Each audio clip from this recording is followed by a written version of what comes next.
ओम शांति। 15 सितंबर 2020 की प्रातः मुरली बाप दादा की साकार महावाक्य है। बाबा बोले, मीठे बच्चे, बाप आए हैं तुम्हें ज्ञान का तीसरा नेत्र देने, जिससे तुम सृष्टि के आदि मध्य अंत को जानते हो।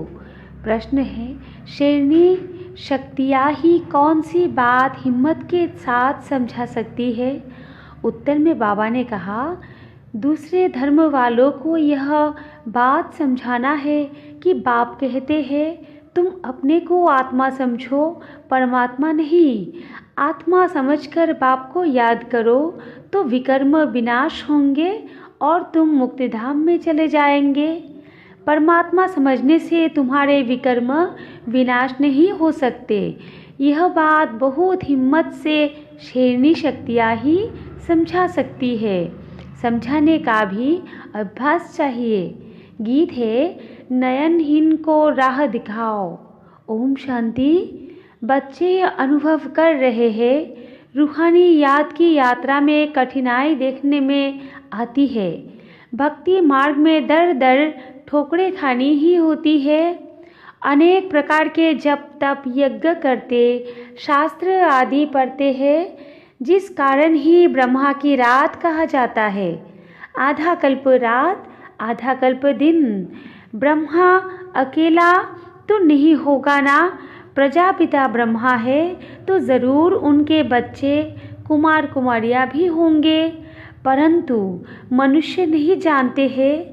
बाप ही बच्चों को ज्ञान का तीसरा नेत्र देते हैं, जिससे तुमको सृष्टि के आदि मध्य अंत का ज्ञान मिला हुआ है। तुम कल्प पहले भी ब्राह्मण थे और देवता बने थे, जो बने थे वही फिर बनेंगे। आदि सनातन देवी देवता धर्म के तुम हो। तुम ही पूज्य और पुजारी बनते हो। अंग्रेजी में पूज्य को वर्शिप वर्ती और पुजारी को वर्शिपर कहा जाता है। भारत ही आधा कल्प पुजारी बनता है। आत्मा मानती है हम पूज्य थे, फिर हम ही पुजारी बने हैं। पूज्य से पुजारी फिर पूज्य बनते हैं। बाप तो पूज्य पुजारी नहीं बनते। तुम कहेंगे हम पूज्य पावन सो देवी देवता थे, फिर 84 जन्म के बाद कंप्लीट पतित पुजारी बन जाते हैं। अभी भारतवासी जो आदि सनातन देवी देवता धर्म वाले थे, उन्हों को अपने धर्म का कुछ भी पता नहीं है। तुम्हारी इन बातों को सब धर्म वाले नहीं समझेंगे। जो इस धर्म के कहाँ कन्वर्ट हो गए होंगे वही आएंगे। ऐसे कन्वर्ट तो बहुत हो गए हैं। बाप कहते हैं जो शिव और देवताओं के पुजारी है उनको सहज है। अन्य धर्म वाले माथा खपाएंगे। जो कन्वर्ट होगा उनको टच होगा और आकर समझने की कोशिश करेंगे, नहीं तो मानेंगे नहीं। आर्य समाजियों में से भी बहुत आए हुए हैं, सिख लोग भी आए हुए हैं। आदि सनातन देवी देवता धर्म वाले जो कन्वर्ट हो गए हैं, उनको अपने धर्म में ज़रूर आना पड़ेगा। झाड़ में भी अलग अलग सेक्शन है, फिर आएंगे भी नंबरवार। टाल टालियाँ निकलती रहेगी। वो पवित्र होने कारण उन्हों का प्रभाव अच्छा निकलता है। इस समय देवी देवता धर्म का फाउंडेशन है नहीं, जो फिर लगाना पड़ता है। बहन भाई तो बनाना ही पड़े। हम एक बाप के बच्चे, सब आत्माएं भाई भाई है, फिर भाई बहन बनते हैं। अब जैसे कि नई सृष्टि की स्थापना हो रही है, पहले पहले है ब्राह्मण। नई सृष्टि की स्थापना में प्रजापिता ब्रह्मा तो ज़रूर चाहिए। ब्रह्मा द्वारा ब्राह्मण होंगे। इनको रुद्र ज्ञान यज्ञ भी कहा जाता है। इसमें ब्राह्मण ज़रूर चाहिए। प्रजापिता ब्रह्मा की औलाद ज़रूर चाहिए। वो है ग्रेट ग्रेट ग्रैंडफादर। ब्राह्मण है पहले नंबर में चोटी वाले। आदम बीबी एडम ईव को मानते भी है। इस समय तुम पुजारी से पूज्य बन रहे हो। तुम्हारा सबसे अच्छा यादगार मंदिर दिलवारा मंदिर है। नीचे तपस्या में बैठे हैं, ऊपर में राजाएं, और यहाँ तुम चैतन्य में बैठे हो। यह मंदिर खलास हो जाएंगे, फिर भक्ति मार्ग में बनेंगे।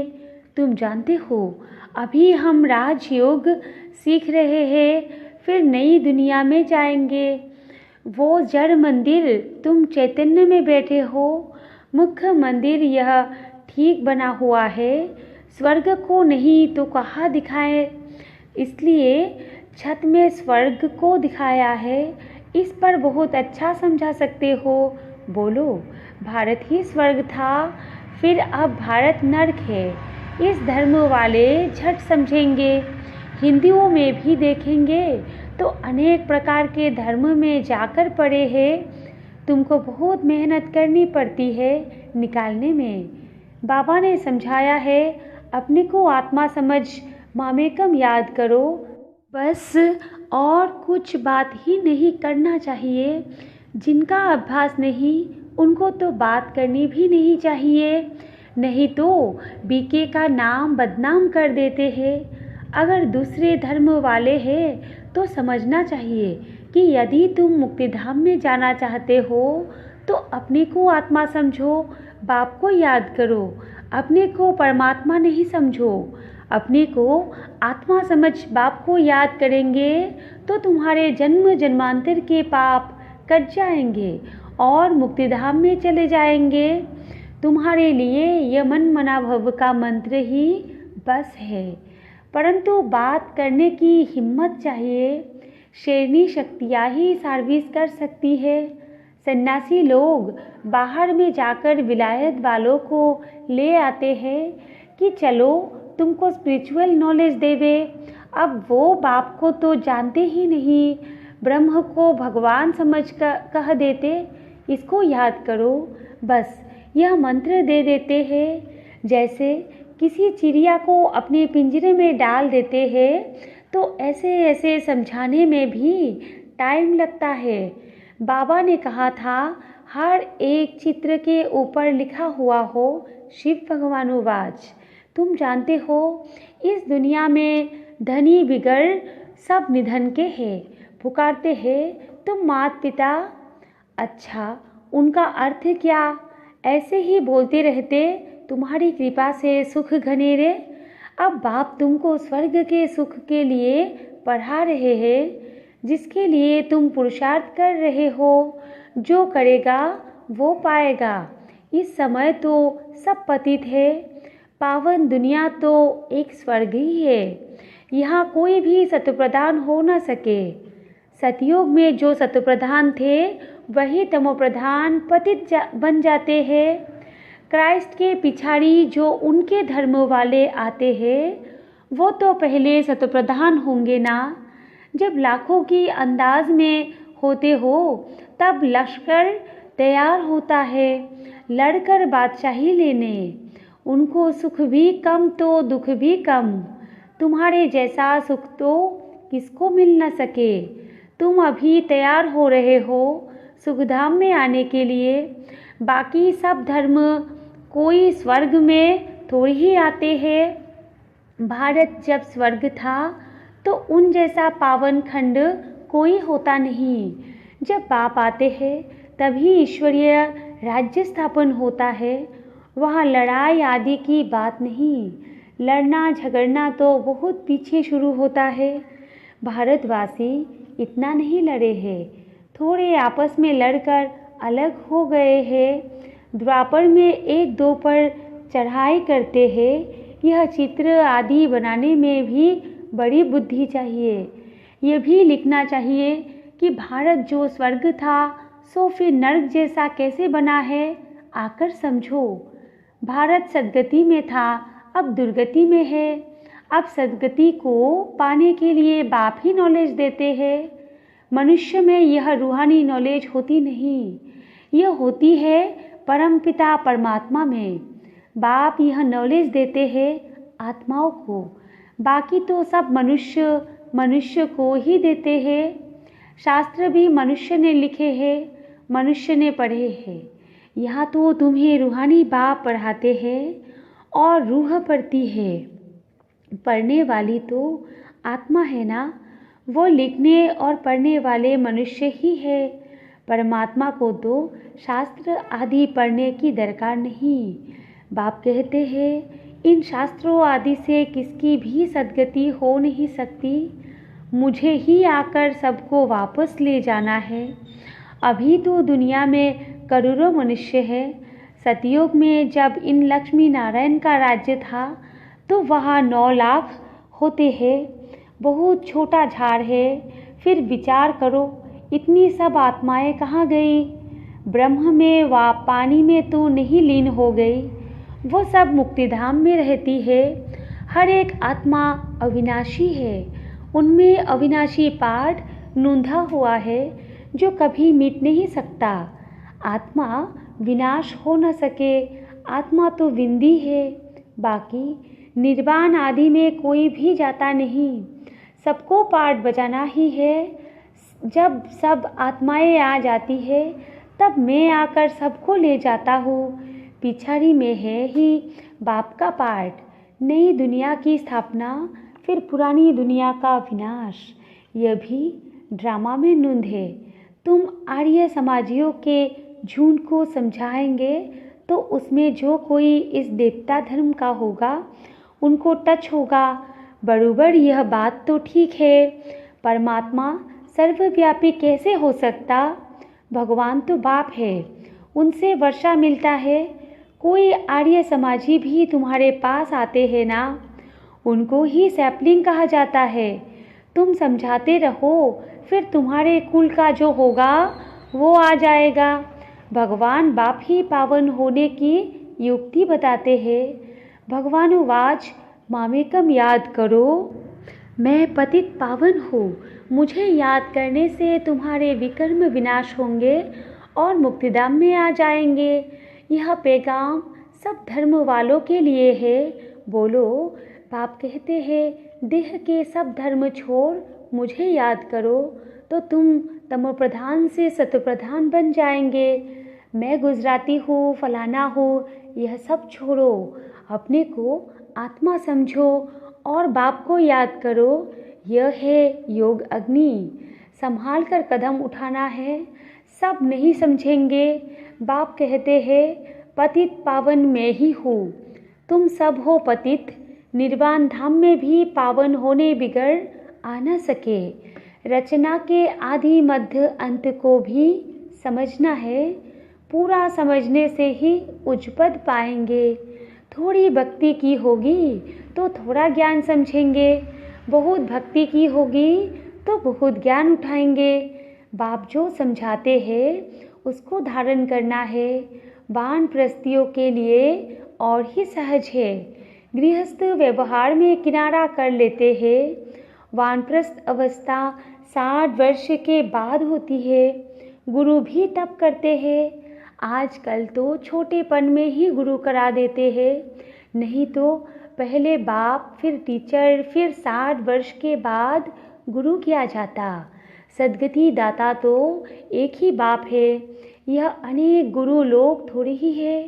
यह तो सब पैसे कमाने की युक्तियाँ है। सद्गुरु है ही एक, सबकी सद्गति करने वाला। बाप कहते हैं मैं तुमको सब वेदों शास्त्रों का सार समझाता हूँ। यह सब है भक्ति मार्ग की सामग्री। सीढ़ी उतरना होता है। ज्ञान, भक्ति, फिर भक्ति का है वैराग्य। जब ज्ञान मिलता है तभी भक्ति का वैराग्य होता है। इस पुरानी दुनिया से तुमको वैराग्य होता है।